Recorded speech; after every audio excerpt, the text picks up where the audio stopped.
welcome to another episode of the Rookie's Guide to Finke. This week we're going to talk a little bit about the desert seats that have become quite popular in the modern era.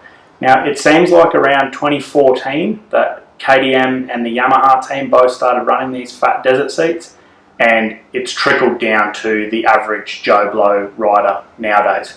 So the desert seat, for those who haven't seen them, it's just a regular seat, but they jam a heap of foam in there, so the back of the seat ends up maybe being 3 or 4 inches taller.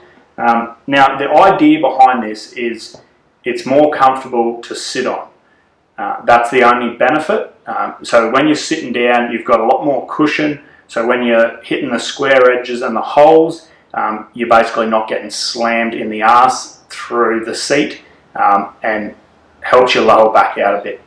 Now the thing is, to be able to sit down through all that rough chatter and chop, most of the time you need your rear suspension set up to suit that.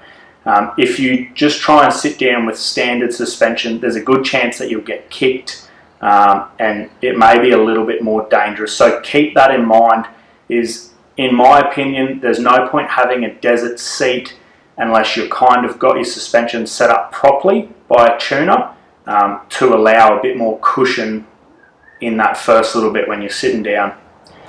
So that's some of the positives of the desert seat. Now for a few of the negatives. So first off is it raises the center of gravity of the bike, and it can make the bike feel really weird to ride because you're sitting up on top of it rather than in the normal position.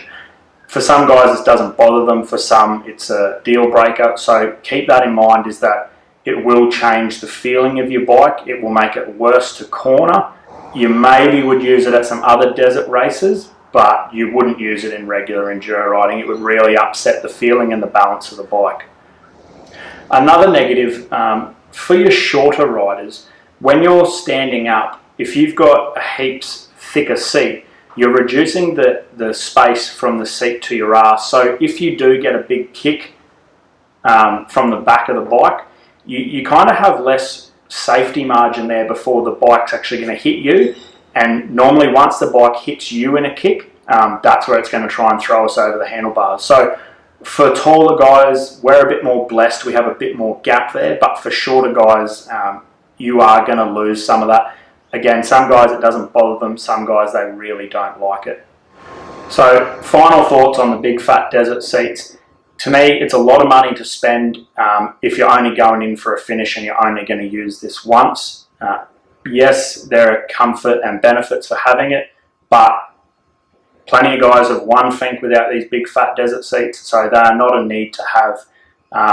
And personally, if you're trying to keep the budget down, I would just stick with a regular seat, because some of these desert seats cost upwards of $200 to get your seat sent away, new foam put in, new cover on, and essentially it's just for one race. So a bit of information there for anyone with the desert seats and the seats. Hope you enjoyed this episode. Remember, ride safe, ride smart, bring home a dog's bike. See you next episode.